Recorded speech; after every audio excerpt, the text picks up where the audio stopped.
Hey there knitters, welcome to episode 44 of Knit Talk with a Tech Editor. I'm Megan of the Unapologetic Knitter and I'm a tech editor. Today we are going to be building on some of the skills that we learned about in last week's episode about short rows. Last week we talked about specifically using short rows at the neckline of your sweater when you're working top down. And today we're going to be using really similar concepts, talking about adding a high-low hem to the bottom of your sweater. Now, if you're working a sweater flat or in the round, it's really easy to add a high-low hem by simply working each half of your hem flat and knitting the front shorter than the back. But what if you want to have a sweater in the round without a split hem, but you still have that same high-low effect? That's what we're going to be talking about today, and I'm going to talk to you about, again, my preferred percentages and how I come up with all of the numbers. After I finished and published last week's video, I sort of went back and reviewed what I shared with you, and I feel like I did not fully clarify where I was getting the 5% difference when I was working the short row turning points. So in addition to today's topic of the high-low hem, we're also just going to take a step back and look at where we get those percentages and how your numbers would change if you are working a high-low hem using, say, a different number of rows of short rows than I have in my example, or if you want to change your percentages. Although when it comes to a high-low hem, I might not change the percentages so much from what I've got, but of course it's entirely up to you. This is just a framework for you to use to make the sweater that you want. So let's just jump right in. Much like with any short row shaping that you do to a garment, the depth of the short rows will be directly related to your row gauge. So the first step is to determine how much difference you want between the front of your garment and the back of your garment at the high-low hem. Next, you're going to convert that length in inches or centimeters to number of rows based on your row gauge. Since short rows are worked in pairs, you're looking for this number of rows to be an even number. As we've discussed in previous videos, the short row shaping should follow the shape that you're creating within the garment. In the case of a high-low hem, we're creating a bit of an upside-down trapezoid shape. The first short rows that we work will be the longest, which is the opposite of what we did in last week's video at the collar, and each subsequent set of short rows will get shorter and shorter, again, which is the opposite of what we discussed in last week's videos. While you can play with the percentages you want to use for your short rows at the bottom of a sweater, I generally like to start my short rows using about 75% of the total stitches on short rows 1 and 2, and end with approximately 35% of my stitches at the back hem. For the example, I've decided I want to have 8 short rows to create my difference in depth from the front of the sweater to the back of the sweater, so the spacing I refer to between the turning points will be relative to this. As I mentioned earlier, I'm going to have an example at the end of this video to explain where all my percentages come from. So, for the purposes of the example, we're going to set our beginning of round marker at the side of the garment. In this example, you can see it on the right side. And while you can find designs where the beginning of round is at the center back, I would say it's more commonly placed at the side seam. It's also worth noting that we'll be working this garment from the top down. If you were working your sweater from the bottom up, you're going to reverse everything that I'm about to talk about. On short row 1, because our marker is at the side seam and we want to center our short rows over the back of the garment, we're not going to knit the entire 75% from the beginning of round, but rather only 62.5% of the total stitches on our needles. The first 50% of this row will be across the back of the garment from the beginning of round marker to the side seam marker, both of which are indicated with green dots. And then we'll knit another 12.5% past the side seam marker to make up the remainder of our 62.5%. On short row 2, the wrong side will now be facing, so we're going to purl all the way back to the beginning of round marker, which, as we just discussed, is 62.5% of the garment, and then we're going to purl an additional 12.5% past the beginning of round marker. Now we've worked 75% of the entire circumference of our sweater. These 2 rows will make up the longest short rows at the bottom of the sweater. On short row 3, we've got the right side facing again, so we're going to knit all the way across the back of the sweater and up to 6.5% short of our previous short row turning point, which is the blue dot at the start of short row 2 or the end of short row 1, depending on how you look at it. So that blue dot is our reference point. It is our previous turning point. So on short row 3, we want to knit to 6.5% less than that blue dot.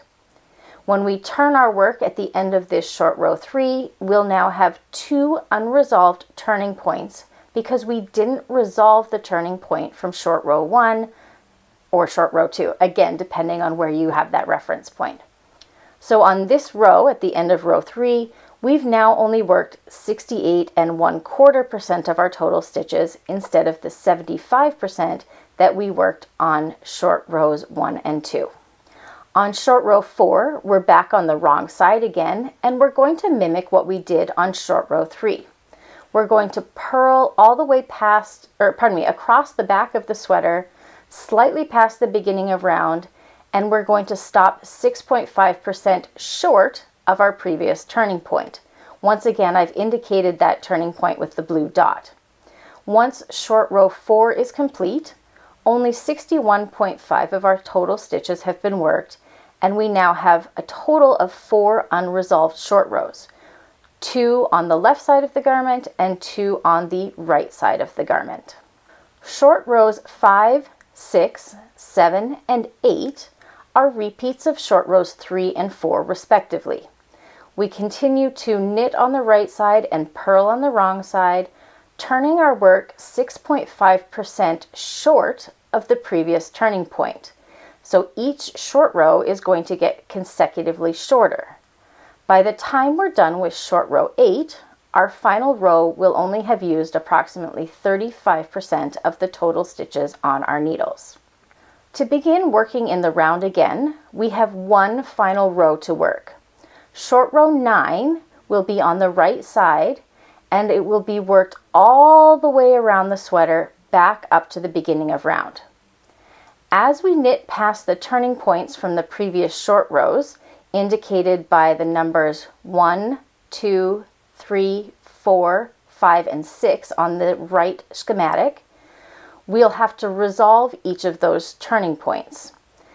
Once we get to the beginning of round marker, we'll be back to working entirely in the round, and the 2 remaining turning points, indicated by A and B on the right side of the right schematic, will be resolved as you begin your edging, whether you do a ribbed edge or a stockinette edge that you eventually fold and seam up. So now that we've walked through how I approach the short rows for the bottom of the hem, stopping short of the previous turning points as opposed to last week's collar work where we knit past the turning points on each subsequent short row, let's just take a step back and look at the math of where I get my 6.5% as my turning point. This is something that I briefly discussed in last week's video, but I didn't have a good diagram up on the screen to share with you, and I'm concerned that maybe it got lost in translation a little bit. As I mentioned in last week's video, I look to work in percentages because no matter how many stitches you have on your needles, the method will always work. So let's take a look at the 2 sets of math that are going to be required for any short rows that you do. So for math, let's call this part 1.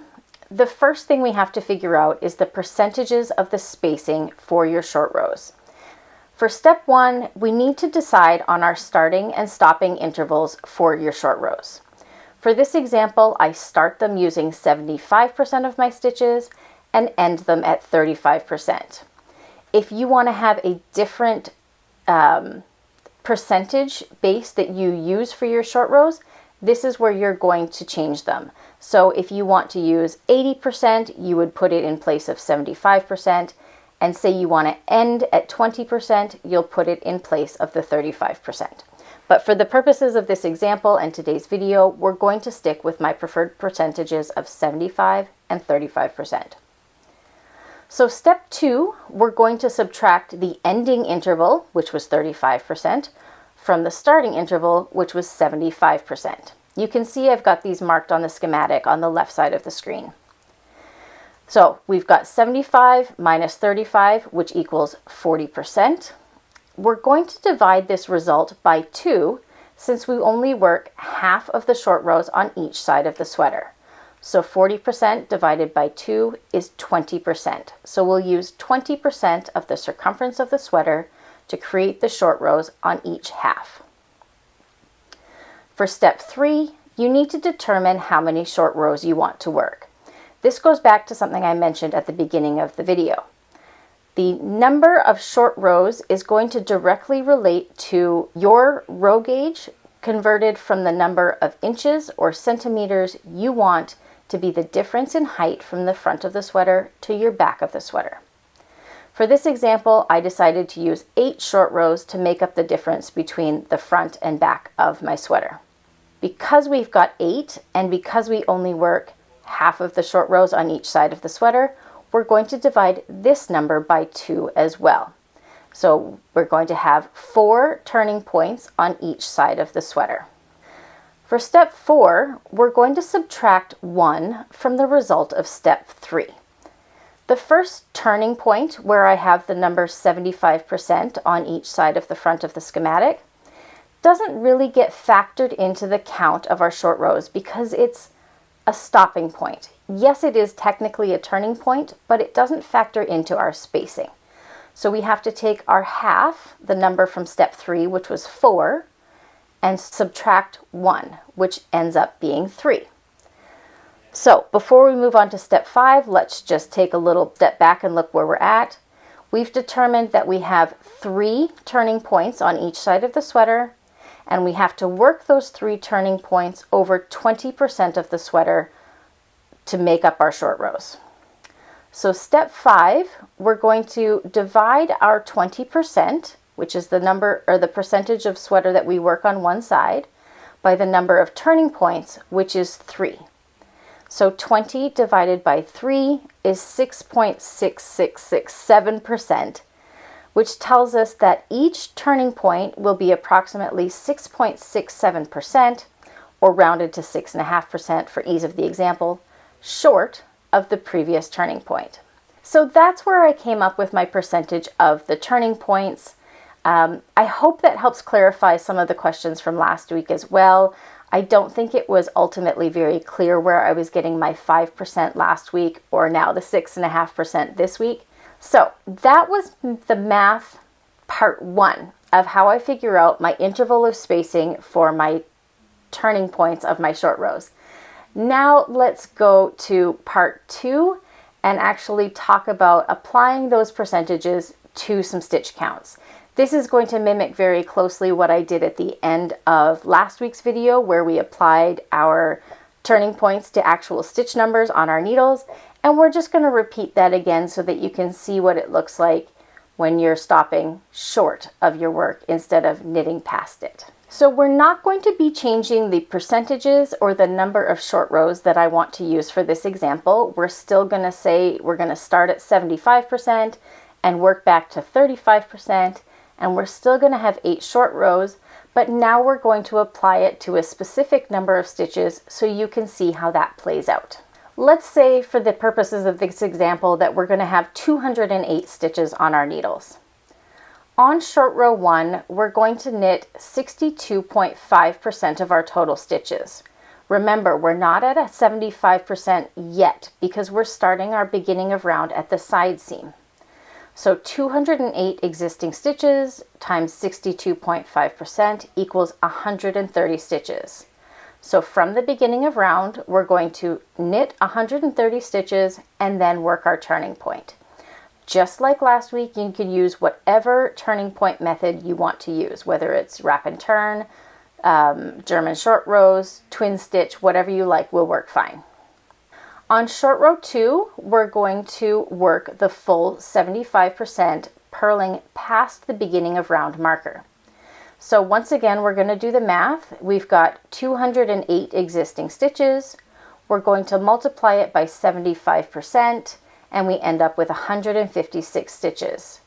So from our turning point, we're going to purl 156 stitches, which essentially works out to purling to the beginning of round marker, which is 130 stitches that we knit on short row 1, and then we're going to purl 26 stitches past the beginning of round marker to complete the 156 stitches before we work the turning method. So now we have completed all 75% of our beginning short rows. It does take 2 rows to get that 75%. On short row 3, we're back on the right side of the work, so we're going to knit to 6.67% short of the previous turning point. 208 stitches multiplied by 6.67% equals 13.9. Since we can't knit 0.9 of a stitch, we're going to round this up to 14, which means on short row 3, we're going to knit to 14 stitches before the previous turning point and then work our turning method. On short row 4, we're basically mirroring short row 3. We're going to be purling all the way back across the work until we are 14 stitches before the previous turning point, and then we work our turning point method. You can see how I've got some spacers on the left side of the schematic that shows that each turning point is now going to be 14 stitches, or roughly 6.67% before the previous one. Short rows 5, 6, 7, and 8 are repeats of short rows 3 and 4 respectively. We're going to knit or purl to 14 stitches before the previous turning point and then work our turning method. By the time we're done our final short rows, we've worked 75% of the stitches down to 35% as follows. So we start with 156 stitches on short rows 1 and 2 to give us our 75%. And then we stop 14 stitches short of the previous turning point 6 times, which means by the time we're done short row 8, we'll have worked only 72 stitches. 72 stitches worked over the 28 total stitches equals 34.6%. So as I mentioned, our starting point was 75%, which is exactly 156 stitches. Our ending point is 72 stitches, which is slightly less than our target of 35%. That small difference of variance between 34.6 and 35% is simply because we had to round our stitches from 13.9 to 14 stitches. You could round down and say your turning point will be 13 stitches, and you'll just end up with slightly more than 35% at the back of your garment. So I hope that breakdown of the math helps you clarify what we did in last week's video when we talked about our turning points being at 5%, and also helps you see how you can play with your numbers to adjust your turning points and perhaps even the percentages that you have at the front and back of the sweater. Unlike the short rows at the neckline, where you're going to be able to play with the percentages that you want based on the slope of your shoulders. If you didn't see the comments from last week's video, I did have a couple of people ask about why you would use my preferred of 60 to 80% versus others designers who use more like 30 to 60%. These are just numbers that I've played with over the years, and I now know what I like, but I also know that I have a fairly big slope to my shoulders. So I would say if you have slopier, more slanted shoulders, you may find it more comfortable to work the higher percentage of short row shaping at your neckline, like I discussed in last week's video. If you are blessed with really flat shoulders and you don't have troubles with, I don't know, bra straps or dress straps falling off your shoulders, you may find that a shallower percentage, so like starting at 30% and ending at 60% for your neckline short rows, is going to fit you a little bit better. That's why I really encourage you to play with those numbers. I know it's not easy to just sit down and knit a whole bunch of tops of sweaters to find out what fits you best. But I do think it's the most practical example because I don't think there's a hard and fast rule. You have to find what's going to feel most comfortable to you.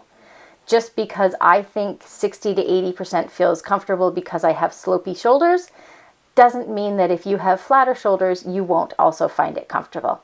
It is a bit of guess and test and figuring out what makes you feel the best in your sweaters. If you enjoyed today's video or last week's video, because they were kind of a duo, and you found value in them, remember to give this video a like. And if you are not already a subscriber, I would love for you to hit that subscribe button. It gives you a little notice each week when a new video is available and helps grow our community. And the more people are here, the more people we get to help on their knitting journey. And that's the point of this whole video. So next week, we are going to step back from the short rows a little bit, have a slightly less intense conversation. We're going to talk about crown shaping on hats. This was a write-in request from one of our viewers who was asking about how to shape the crown to avoid puckering or bunching at the top of your hat. So that's a really fun one. I am actually going to sit down and knit an entire second hat before that video gets recorded, so that we have some really practical examples to see what the different methods can look like. As always, thank you so much for spending time with me today. It always means so much to me. Have a wonderful rest of your week and happy knitting.